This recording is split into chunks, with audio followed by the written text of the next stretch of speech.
बाबा हमें राजयोग सिखाते हैं। राजयोग अर्थात राजाओं का राजा बनने का योग है ना। वो भी कहाँ? सतयुग में। सतयुग में राजाओं का राजा बने, वो योग बाबा हमें सिखाते हैं। फिर बाबा ने हमें एक मुरली में बहुत अच्छा कहा कि राजयोग में प्रजा योग तो समाया ही हुआ है ना। लेकिन बाबा सिखाते हैं राजयोग। अब अभी हम कहाँ हैं? पतित दुनिया में, है ना। तो बाबा हमें पहले पतित से पावन बनना, फिर पावन दुनिया में भी प्रजा बनना है, साहूकार प्रजा बनना है, राजा बनना है कि राजाओं का राजा बनना है। और वो सारा किस में आता? एक ही मुरली में। बाबा आज कहते आज इस तारीख की मुरली प्रजा बनने की मुरली है, इसको धारण करेंगे तो प्रजा बनेंगे। इस तारीख की मुरली राजा बनने की मुरली कुछ नहीं, है ना। एक ही मुरली से, एक ही मुरली में जैसे धारणा करेंगे ना, 100% धारण करेंगे तो राजाओं का राजा बनेंगे। फिर 80% धारण करेंगे तो राजा बनेंगे, उससे भी कम धारण करेंगे तो प्रजा बनेंगे, और कुछ नहीं करेंगे तो, है ना, कुछ नहीं बनेंगे। तो बाबा हमें कहते कि इतना, ये जो एक ही मुरली से धारणा का इतना अंतर होता है, और लक्ष्य से लक्षण आते हैं। मैं समझती हूँ सुनने का लक्षण भी लक्ष्य से आता है। जब हम मुरली सुनते हैं ना, तो मुरली सुनने से पहले इंडिविजुअली हर बच्चा भी तय कर लेता है मुझे ये बनना है। उतनी मुरली सुनते हैं। कई मुरली की पॉइंट्स तो सुनते हैं ना, तो पहले ही सोच लेते हैं ये मेरे लिए नहीं है, मैं तो वो सुन लूँ ना जो बच्चों को संभालने वाली पॉइंट नहीं आई आज, है ना। थोड़ा घर गृहस्थ में ठीक रहने की पॉइंट नहीं आई आज। तो पहले ही चेक कर लेते हैं कि मेरी वाली पॉइंट कौन सी है। लेकिन बाबा तो हमें राजाओं का राजा बना रहे हैं। तो आज जब सुन रही थी मुरली, तो बाबा कहते मास्टर ब्रह्मा कैसे बने। अब मास्टर ब्रह्मा बन जाए माना क्या बन जाएंगे? राजाओं का राजा, है ना। तो बाबा तो बहुत, हर बच्चे को देखो, बाबा ऐसे नहीं कहता ये मुरली इन बच्चों के लिए, वो मुरली उन बच्चों के लिए। बाबा तो हर बच्चे को बहुत बहुत ऊंचा लक्ष्य देते कि बिल्कुल जो नंबर 1 में ब्रह्मा बाबा जाने वाले हैं, उनके जैसा पुरुषार्थ करें, उनके जैसा मास्टर ब्रह्मा बन जाए। बाकी बच्चे नंबरवार धारण करते हैं। तो आज की मुरली में बाबा बहुत अच्छा बताते कि मास्टर ब्रह्मा कैसे बने। तो मास्टर ब्रह्मा बनने के लिए बाबा कहते पहले आप का गुण, और वो भी सिर्फ कहने के लिए नहीं, पहले आप सिर्फ कहने के लिए नहीं, शुभ चिंतक की भावना से पहले आप। और ब्रह्मा बाबा में क्या गुण था कि अपने से भी आगे बच्चों को रखते, अपने से भी आगे किसी को रखना, ये गुण राजाओं का राजा बनाता है ना। अब अपने से भी आगे किसको रखते होंगे ब्रह्मा बाबा? हाँ, किसी को भी किसी को भी तो नहीं रखते होंगे ना। मैं आपको एक इसमें बात बताती हूँ। एक बार किसी ऐसे ही एक बात हो रही थी, वर्कशॉप हो रही थी, तो किसी को मैंने कहा कि आप ये जिम्मेवारी लो, तो उन्होंने और किसी को जिम्मेवारी दे दी, लेकिन वो जो जिम्मेवारी थी वो उठाने के लायक ही नहीं थे, है ना। तो जब लायक ही नहीं है तो उनको पहले आप नहीं करना है, तो लायक को पहले आप करना, है ना। और अगर लायक नहीं है तो लायक बनाकर फिर पहले आप करना। तो राजाओं का राजा कैसे बनते? जब राजा को पहले आप करते, है ना। तो अब इसमें कुछ एक बातें ठीक से समझेंगे। जब हम ज्ञान मार्ग में चलते हैं तो कमज़ोर को सहारा देना बहुत आसान होता है। कमज़ोर को सहारा देना आसान होता है, समझते हो, है ना? क्योंकि कमज़ोर जो है आपका कंपटीशन नहीं है।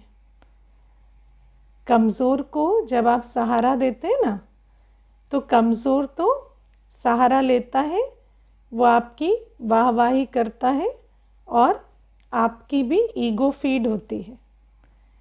तो जब हम सेवा करते हैं तो कमज़ोर को सहारा देते हैं, तो वो भी क्या कृतज्ञता दिखाता है और बहुत थैंक यू करता है। तो ठीक है, वो अच्छी बात है, वो सेवा भी करनी है। तो हम क्या बना रहे, प्रजा, है ना? किसी को थोड़ा सुख दिया, किसी को थोड़ा प्यार दिया, किसी को थोड़ा ज्ञान समझाया, उसको आराम मिला, तो प्रजा बनी। बाबा कहते हैं ना, प्रदर्शनी में भी प्रजा बन जाती है। क्योंकि बहुत कमज़ोर आत्मा है ना, उसको कुछ भी मिलता है तो उसको बहुत अच्छा लगता है। मुझे याद है एक बार एक भाई आए थे, तो उनको ज्ञान समझाने लगी, तो मुझे बोले कि मेरे 2 प्रश्न हैं। तो मैंने कहा बताइए। तो कहते हैं मेरा एक प्रश्न है, ये जो रोज़ यहाँ पॉपुलेशन बढ़ती रहती है तो आते कहाँ से हैं, है ना? और दूसरा भी ऐसा ही कोई प्रश्न था। तो मैंने उनको बता दिया। फिर वो उठ गए और चले गए और कहते कि बस 2 प्रश्नों का ही मुझे उत्तर चाहिए था, मेरा जीवन सफल हो गया। मुझे आज तक ये 2 ही प्रश्न तंग करते थे और इतना अच्छा उत्तर मुझे मिला, ऐसा कभी नहीं मिला था। आज तक भी कांटेक्ट में रहते हैं लेकिन कभी कोर्स नहीं करते आज तक भी संपर्क में रहते हैं, है ना? थैंक यू, नमस्ते सब भेजते, कभी कभी सेवा भी भेज देते, लेकिन कोर्स नहीं करेंगे। कहते हैं वो 2 प्रश्न जो मेरे जीवन के सबसे जटिल प्रश्न थे, उसका उत्तर मुझे मिल गया।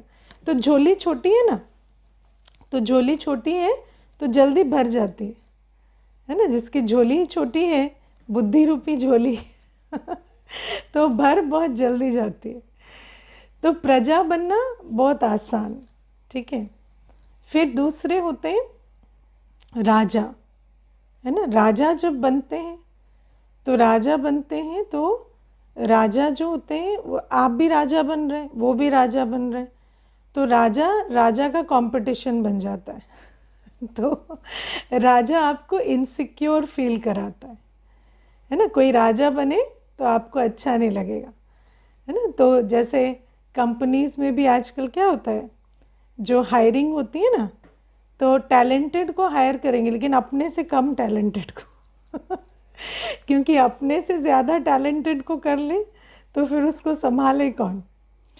तो जब बाबा के घर में भी जब किसी को कोई राजा बनने लगता है, तो राजा जब कोई बनने लगता है तो फिर उसका सब साथ छोड़ देते हैं, है ना? तो वहाँ पर कहेंगे अब राजा बनना है ना, अब अकेले बनो, अब कोई साथ नहीं मिलेगा। क्योंकि प्रजा की तो छत्र छाया होती है राजा, लेकिन जब आप राजा बनेंगे तो आपके पास कोई छत्र छाया नहीं। फिर आपको कैसे चलना पड़ेगा, एक बाबा दूसरा ना कोई, एक बाबा दूसरा ना कोई नहीं होगा तो राजा नहीं बनेंगे, ठीक है ना? और राजाओं का राजा कौन बनते, जो राजा को बना पाते, है ना? जो जिनके अंदर इतनी ताकत होती, इतनी सिक्योरिटी होती, जिसके अंदर बाबा का बल इतना भरा है कि वो राजा को आगे बढ़ा सके, वो बनते राजाओं का राजा। क्योंकि जनरली ऐसा होता है कि जब कोई प्रजा बनना चाहता है तो उसको खुशी खुशी स्वीकार करेंगे, लेकिन जब राजा बनना चाहेगा तो फिर उसको पसंद नहीं करेंगे। मैं आपको बहुत छोटी छोटी बातें बताती हूँ। एक बार ना एक भाई आए तो मुझे कहते हैं बेटा ना ठीक नहीं है मेरा। तो बेटे के बारे में बहुत बातें बोले। तो मुझे लगा पता नहीं बेटा है, बेटा कैसे, बेटे के बारे में इतनी बातें कह दी। तो मैंने सोचा पता नहीं बेटे से मिल ही लेते हैं। तो बेटा भी आया कुछ दिन के बाद। बेटा तो बड़ा अच्छा था, बहुत अच्छे से बात कर रहा था, पिता भी बहुत अच्छे थे। फिर मुझे धीरे धीरे पिताजी ने कहा कि मैं बिज़नेस करता था, 30 वर्ष से मैं बिज़नेस करता था। जब बेटा आया तो उसने मुझे जैसे बिज़नेस करते समय मुझे ये कहा, ये आप 30 वर्ष से ठीक नहीं कर रहे, इसको ऐसे कर लेते हैं। और वो करके प्रॉफिट भी बढ़ गया, है ना। तो धीरे धीरे मुझे लगा कि बेटा जो है वो आगे कैसे जा रहा है, और बेटे से भी ईर्ष्या होने लगी, है ना। और बेटा जो कहता कि मैं तो काम के लिए अच्छा ही कर रहा हूँ ना, बिजनेस की ग्रोथ हो रही है, तो इसमें सब तो मिल बांट के ही खा रहे हैं घर में। तो प्रॉब्लम क्या है, क्योंकि ऐसा तो नहीं है कि बिजनेस में जो ग्रोथ हो रही है वो मैं अकेले कोई घर ले जा रहा हूँ। मेरा तो अपना परिवार भी नहीं है, मेरा विवाह भी नहीं हुआ है। तो बेटा कहता है कि पिताजी मुझसे क्यों चिढ़े रहते हैं, मुझे समझ नहीं आता। तो ये तक हमने देखा कि लौकिक परिवार में बेटे को भी आगे बढ़ते देखते हैं। तो जब तक बेटा दूसरी जगह आगे बढ़े तो ठीक है, सेम बिजनेस में अगर बेटा आगे बढ़ जाता है पिता से, तो पिता भी रीस में आ जाता है। और ये प्रैक्टिकल देखी हुई बात है। तो ये जो, क्योंकि एक्चुअली तो बाप बेटा कुछ नहीं है ना, सब आत्मा है। और आत्मा में तो 5 विकार हैं, और वो 5 विकार घड़ी घड़ी ट्रिगर होते रहते हैं। तो बाबा हमें कहते कि ब्रह्मा बाबा में कितनी अच्छी क्वालिटी थी कि ब्रह्मा बाबा बच्चों को अपने से आगे रख पाते। और जब कोई योग्य है, जब कोई अच्छा है, विशेष है, गुणवान है, तो जब उसको आगे रखते हैं तो उस आत्मा में इतनी तो समझ होगी ना कि आगे रखने वाले को वो सदा झुककर नमस्कार करेगा। ऐसा तो नहीं हो सकता कि जो लायक है, गुणवान है, समझदार है, उसमें इतनी अकल नहीं होगी कि आप उसे अगर आगे बढ़ाएंगे तो वो आपका सम्मान नहीं करेगा। तो जो लायक है, गुणवान है, उसको जब आगे बढ़ाते हैं तो ऑटोमेटिक आप उसके राजा बन जाते हैं, है ना। क्योंकि उस आत्मा को ये मालूम है कि इन्होंने आगे बढ़ाया। तो राजाओं का राजा कैसे बनते हैं, जब राजा क्वालिटी की आत्मा को आगे बढ़ाते हैं, है ना। लेकिन अपने आप से हम पूछें कि हमारे आसपास, है ना, चाहे आप ऑफिस में कार्य करते हैं, चाहे आप घर में रहते हैं, आप जहाँ भी गृहस्थ व्यवहार में रहते हैं, क्या आप आगे बढ़ा पाते हैं किसी को, है ना। क्योंकि आगे बढ़ाने के लिए वो भी जो लायक है ना, क्योंकि कई बार सिर्फ विशेषता नहीं, गुण भी देखना पड़ेगा। जो लायक है उसको पहचान कर उसको आगे बढ़ाना, लक्ष्य को सामने रखना कि कार्य अच्छा होना चाहिए, कार्य श्रेष्ठ होना चाहिए। जब उस लक्ष्य को सामने रख पाते हैं, मैं करूँ नहीं, कार्य हो। आज बाबा ने कहा ना, मैं करूँ ये इम्पोर्टेंट नहीं है, कार्य अच्छा होना चाहिए। तो क्या हम भी ये लक्ष्य रख पाते हैं कि किसी भी आत्मा को जो लायक है, विशेष है, गुणवान है, उनको आगे बढ़ा पाएँ, और कार्य का फ़ायदा जिससे होता है उसको मान दे पाएँ।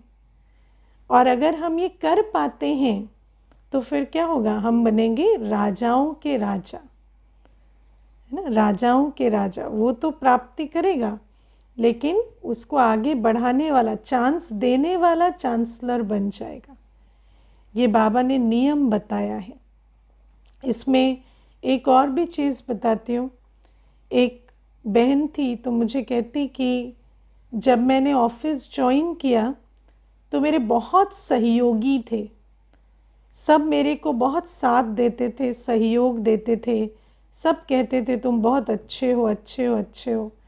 लेकिन जैसे जैसे आगे बढ़ने लगे ना, तो सब जैसे ना बैरी हो गए। वही जो अच्छे हो कहते थे, वो जैसे चेहरा भी देखना पसंद नहीं करते थे। और ऐसी हालत हो गई कि अकेली हो गई, अकेली पड़ गई मैं। फिर कभी कभी मुझे लगता कि शायद अच्छा काम नहीं करना चाहिए, या अगर आप बहुत, है ना, अच्छा काम करते हैं तो सबको फिर वो तकलीफ़ हो जाती है। तो मैंने कहा नहीं, अकेला रहना भी सीखना पड़ता है ना। बाबा का एक बाबा दूसरा ना कोई करके चलना भी सीखना पड़ता है। क्योंकि कई बार क्या होता है कि जैसे आप आगे बढ़ेंगे तो जैसे पहाड़ की चोटी होती है ना, पहाड़ की चोटी पे जब शुरू करते हैं ना जाना, तो बहुत बड़ा कारवां होता है। लेकिन जब आप ऊपर ऊपर ऊपर चढ़ेंगे ना तो अकेले रह जाते हैं। इसलिए बाबा कहते एक बल एक भरोसा। और उस समय पर जो आपको साथ दे सके उसको आप क्या बनाएंगे, अपना राजा, है ना। तो बाबा कहते एक तो राजा बनना, और फिर राजाओं का राजा बनना। राजा बनने के लिए भी सब कुछ चाहिए, ज्ञान, योग, धारणा, सेवा, सब कुछ चाहिए। बाबा की फुल मुरली को धारण करें तब तो राजा राजा बनेंगे। और जब आप धारण करेंगे तो जो विघ्न आएंगे उसको आप, है ना, संभाल सकें बाबा की याद के बल से। उसको कहते हैं राजाओं का राजा बनना। और फिर अगर ऐसे राजा को आप साथ दे सकें तो आप बनेंगे राजाओं का राजा। क्योंकि मैं समझती हूँ राजा बनना भी किसी हद तक पॉसिबल है ना। क्योंकि उसमें भी अपने करने की बात होती है। आप ज्ञान स्वरूप बने, धारणा स्वरूप बने, सेवा किए, वो भी राजा बनने की बात है। लेकिन राजा के नीचे सिर्फ आपने प्रजा बनाई, आपके साथ कौन है, सिर्फ राजधानी है, प्रजा है। लेकिन अगर आपके आपके साथ आपको राजा चाहिए, राजाओं का राजा आपको बनना है, तो फिर आपको ऐसे राजाओं को प्रमोट करना पड़ेगा, ऐसे राजाओं का साथ देना पड़ेगा। तो बाबा कहते ऐसे साथ देने वाले राजाओं का राजा बनते हैं। और बाबा कहते इसीलिए ब्रह्मा बाबा क्या है, राजाओं के राजा, विश्व महाराजन है। और बाबा कहते ऐसे मास्टर ब्रह्मा बनो जो उस आत्मा के साथ इनसिक्योरिटी फील न करें, जो गुणवान है, जो श्रेष्ठ है, जो लायक है, उनके साथ चलकर आप उनको सहयोग देकर आगे बढ़ा सकें, तब बनेंगे राजाओं का राजा। और बाबा कहते ऐसे बच्चे जब, ऐसे बाप समान बच्चे जब तैयार हो ना, तो देखने वाला कहेगा कि हाँ मैंने ब्रह्मा बाबा को देखा है ना। क्योंकि आजकल मेजॉरिटी क्या कहते हैं, हमें तो नहीं पता साकार पालना कैसे होती थी, है ना, हमें तो नहीं पता कि साकार पालना में क्या सुख था। लेकिन जब ऐसे बाप समान बने, ऐसी पालना का स्वरूप बने, तो कहेंगे हाँ ये मास्टर ब्रह्मा है। और इनके संपर्क में जब आत्माएं आती हैं तो उनको ऐसा लगता है कि हमने बाबा को तो नहीं देखा, लेकिन बाबा की पालना होती तो ऐसी ही होती।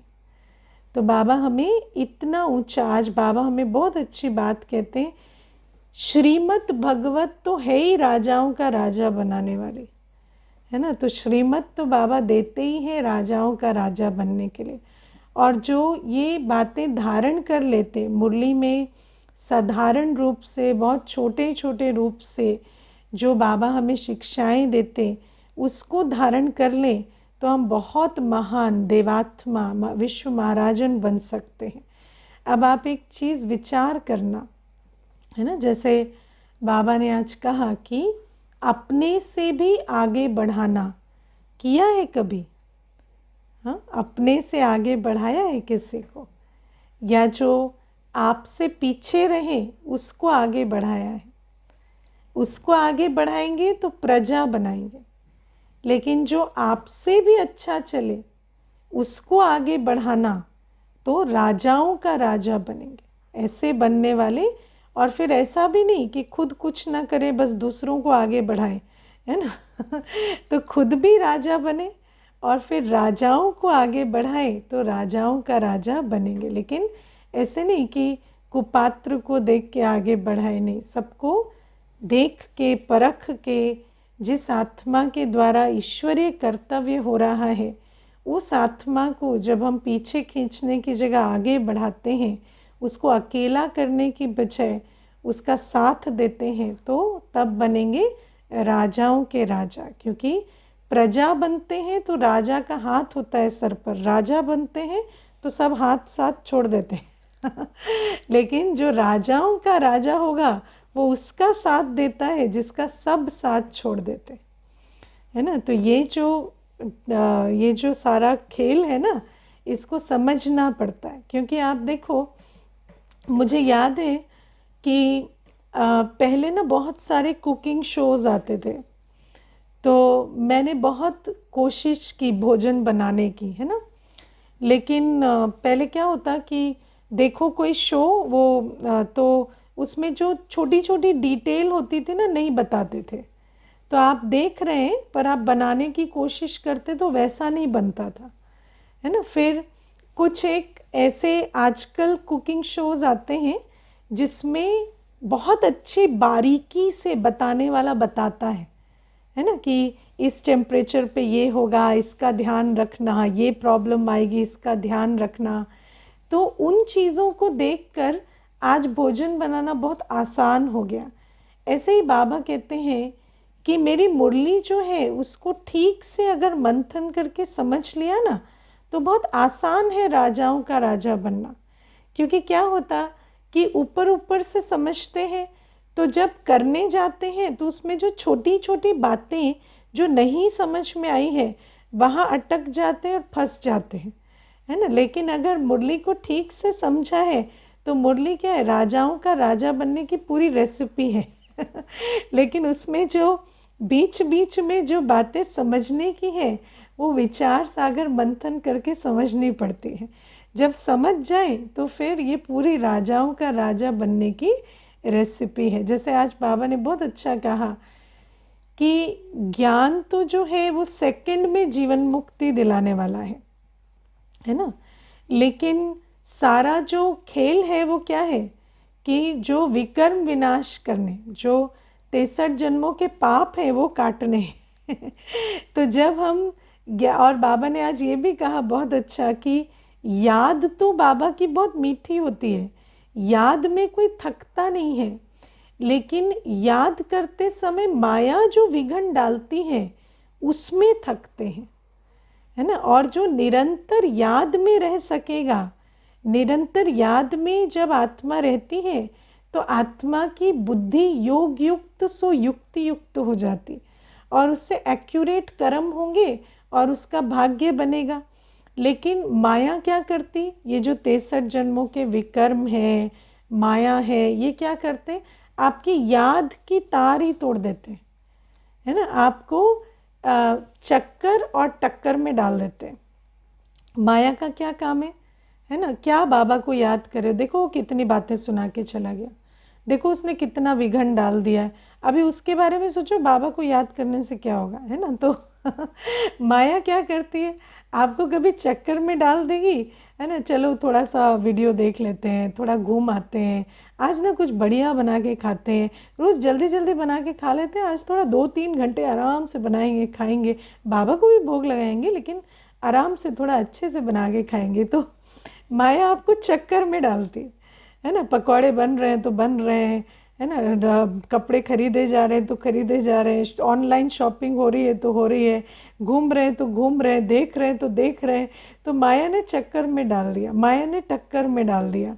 तो फिर क्या होता, ये जो माया से युद्ध है तो याद की तार टूटती रहती, और जब याद की तार टूटती रहती है तो युक्ति युक्त अवस्था नहीं बनती और फिर भूलें होती है, मिस्टेक्स, छोटी छोटी भूलें, है ना।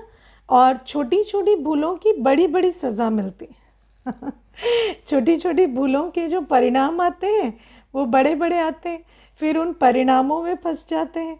तो इस प्रकार से माया छोटी छोटी भूलें कराती है, फिर उसके परिणाम आते हैं, फिर उसको संभालो, फिर उसमें 4 भूलें करा देती। इस प्रकार से माया का चक्कर चलता रहता। आज बाबा ने कितना सुंदर हमें बताया, तुम्हें रॉयल आत्मा बनना है ना। तुम्हारी चलन बड़ी रॉयल होनी चाहिए। रॉयल कैसे होती है? हाँ, रॉयल, दुनिया में रॉयल देखा है ना। हाँ, रॉयल, जो रॉयल फैमिली वाले होते हैं उनको देख के साधारण लोग क्या कहते हैं? ये भी कोई जीवन है। हाँ, ऐसे गुट गुट के जियो, हमेशा ड्रेस्ड अप रहो, हमेशा एटिकेट में रहो, है ना। तो साधारण व्यक्ति रॉयल्टी को देख के ऐसे कहता है, कहते पैसा तो अच्छा है इनका, पैसा ऐसा होना चाहिए, लेकिन ये जो इनका सारा बंधन है ना वो हमें नहीं चाहिए। लेकिन रॉयल्टी और बंधन तो साथ में आता है है ना। बिना बंधन के तो आप कॉमन व्यक्ति जो है, जो कॉमन व्यक्ति है वो क्या करता है? वो तो उस मर्यादाहीन जीवन को बहुत ग्लोरीफाई करता है ना। व्यक्ति कहेगा क्या है, सड़क पे खड़े होके चाट नहीं खा सकते, क्या है इससे मिल नहीं सकते, है ना, क्या है वहाँ पे भीड़ में नहीं जा सकते, ऐसे पब्लिक प्लेस में जाके कुछ कर नहीं सकते, क्या रॉयल्टी है? रॉयल्टी अच्छी चीज़ नहीं है। अब आप सोचो क्या करना है वहाँ सड़क में गंदी चाट खा के। लेकिन साधारण मनुष्य क्या करेगा? उसकी इतनी महिमा करेगा तो ऐसा लगेगा जैसे कोई बड़ी चीज़ मिस हो गई, है ना। दुनिया में कहेंगे छोटी छोटी खुशियाँ, छोटी छोटी चीज़ें, छोटी छोटी क्यों, बड़ी बड़ी खुशियाँ होनी चाहिए ना। लेकिन छोटी छोटी को इतना बड़ा बनाएंगे कि रॉयल वाले को भी कॉम्प्लेक्स आ जाएगा कि अच्छा मैं शायद कुछ मिस कर रहा हूँ, है ना, मेरे से शायद कुछ गलती हो गई राज परिवार में जन्म लेके। ये लोग जो सुख फील कर रहे हैं ना, मैं नहीं कर रहा। लेकिन वास्तव में वो कोई सुख नहीं महसूस कर रहे, उनको ऐसा महसूस कराया जाता है। ये ग्लोरीफाई करना है ना, ग्लोरिफिकेशन किस चीज़ का? दुख का, मैल का, गंदगी का ग्लोरिफिकेशन किया जाएगा और कहा जाएगा कि ये नॉर्मल होना बहुत अच्छा है और रॉयल होना ये तो बड़े दुर्भाग्य की बात है, इतना बंधन में रहेंगे, इतना प्रॉब्लम में रहेंगे। ऐसे ही क्या होता है जब हम रूहानी रॉयल्टी में रहते। रूहानी रॉयल्टी माना क्या? रूहानी रॉयल्टी माना सदा गुण स्वरूप, सदा शक्ति स्वरूप, है ना। लेकिन सदा गुण स्वरूप, सदा शक्ति स्वरूप रहने के लिए, सदा सजे सजाए रहने के लिए, गुणों के श्रृंगार में रहने के लिए क्या चाहिए? बंधन चाहिए, है ना। अगर हमारे समय, हमारा संकल्प, हमारा श्वास, हमारा हर कर्म श्रीमत के बंधन में नहीं है, अगर हम मर्यादा संपन्न नहीं हैं, तो फिर हम रॉयल नहीं बन सकते। तो फिर हमारे संकल्प भी साधारण चलेंगे, विकारी चलेंगे, दृष्टिवृत्ति भी विकारी होगी। रॉयल माना क्या? कोई इम्प्योरिटी को टच ना करे, हमारे संकल्प में भी कुछ भी मैल ना चढ़े। लेकिन ऐसी रॉयल्टी के लिए हमें चाहिए बंधन, है ना। You can not be normal and royal दुनिया के हिसाब से जो नॉर्मल होता है ना कि देर तक सोए, है ना, विकारों में रहें, जो मन चाहे करें, है ना, जिसको आजकल समझते हैं कि यही फ्रीडम है, यही ज़िंदगी है। तो बाबा कहते उस तरह की कलयुगी बातों में रहकर तुम ऐसे रूहानी रॉयल नहीं बन सकते।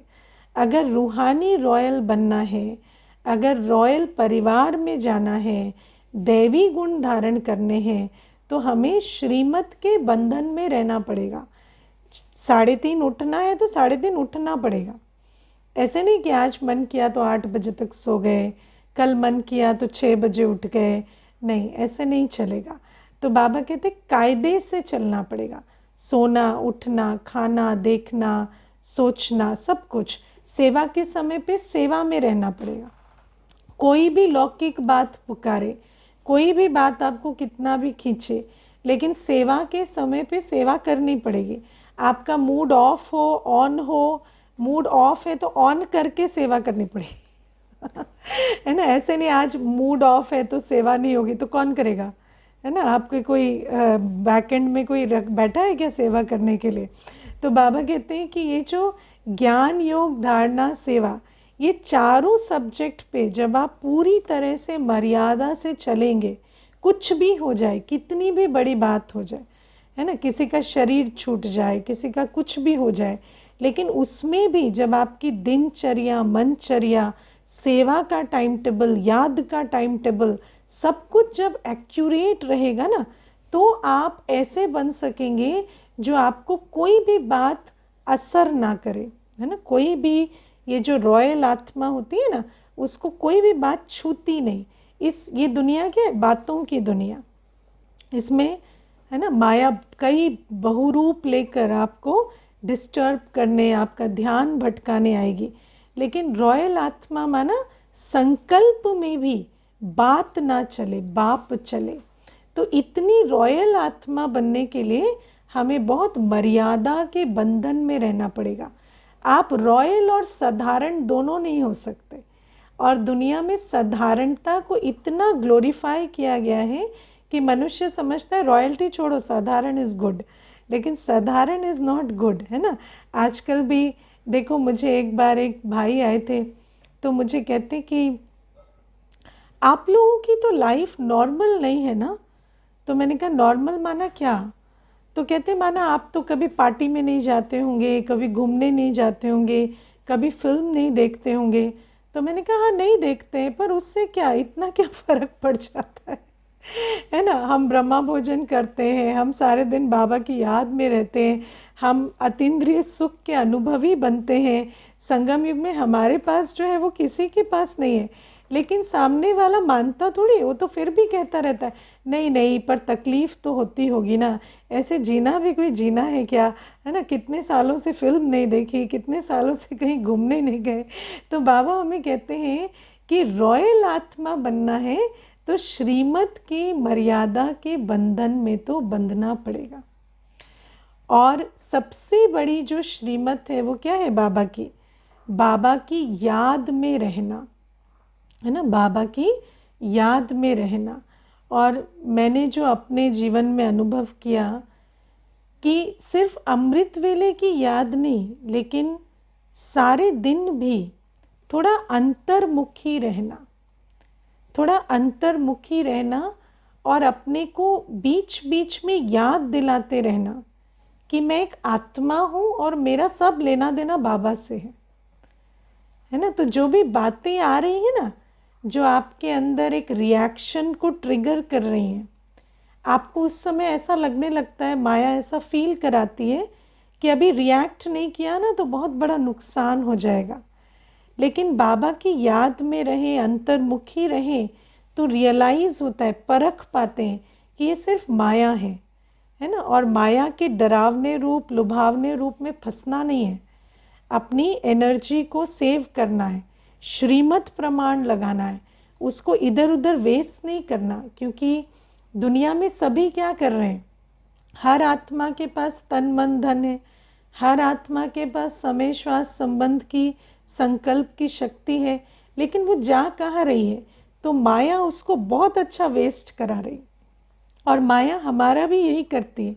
किसी ने कुछ किया, आप रिएक्शन देने बैठ जाओ, किसी ने कुछ कहा, आप उसका जवाब देने बैठ जाओ, किसी ने कुछ किया तो आप नुकसान में दुख का अनुभव करने बैठ जाओ।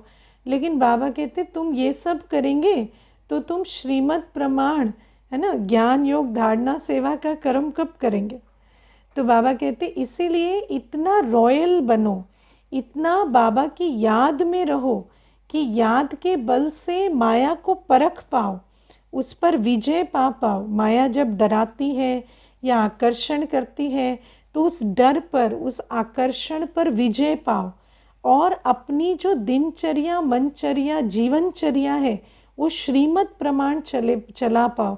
मेरा एक भी सेकंड, मेरा एक भी संकल्प वेस्ट ना हो। मैं अपना भाग्य और विश्व कल्याण के लिए, भाग्य बनाने के लिए, विश्व कल्याण करने के लिए अपना एक एक सेकंड, एक एक संकल्प, एक एक कर्म कर सकूं। तो बाबा कहते इतना रॉयल और मैच्योर बनना है, इतना रॉयल्टी और गंभीरता से चलना है ना। और बाबा कहते तुम्हारी चलन बड़ी ग्रेसफुल होनी चाहिए, जैसे डेल की चाल होती है ऐसी हमारी चलन होनी चाहिए। मुख से रतन निकलने चाहिए, मुख से कभी पत्थर ना निकले। अब रतन भी तो फूल जैसे नहीं होते ना, रतन भी पत्थर जैसे ही होते हैं बस उनकी वैल्यू होती है ना। तो कई बार जब आप किसी को रतन देंगे ना, उनको लगेगा पत्थर दे दिया, है ना। उनको पहचान नहीं होती ना, रतन की पहचान किसको होती है? जौहरी को, है ना। तो रतन की पहचान नहीं होती, उसको लगेगा कि पत्थर दे दिया मुझे, है ना। लेकिन बाबा कहते हैं नहीं, तुम रतन दो, भले ही उसको पहचान ना भी हो ना, अभी नहीं समझेगा, लेकिन तुम फिर भी रतन दो। और तुम्हारे मुख से रतन निकलने चाहिए, तुम्हारे मुख से कभी पत्थर नहीं निकलने चाहिए। एक बार मुझे एक माता ने कहा, ये ना ये भाषा समझते नहीं है, इनको मैं अपनी भाषा में समझाती हूँ तो मैंने कहा नहीं वो समझे ना समझे, आप अपनी भाषा को ठीक रखो। क्योंकि क्या होता कि रतन की कोई कदर नहीं करता, तो फिर हम सोचते पत्थर भी तो है ना मेरे पास, काफ़ी पड़े हैं, वही दे देता हूँ, इसको रतन तो समझ नहीं आ रहे। लेकिन पत्थर खाली कर दो और ना हो किसी को पसंद आए ना आए, आप रतन ही दो, है ना। ऐसे नहीं सोचना इनको ये समझ में नहीं आता तो पत्थर देंगे तो शायद ये खुश हो जाएंगे। आजकल क्या है, आर्टिफिशियल देने, आर्टिफिशियल का मोल ज़्यादा हो गया रियल से। तो ऐसी दुनिया में रतन का मोल भी कोई नहीं जानता, लेकिन फिर भी आप रतन ही दो, ठीक है। अच्छा, ओम शांति।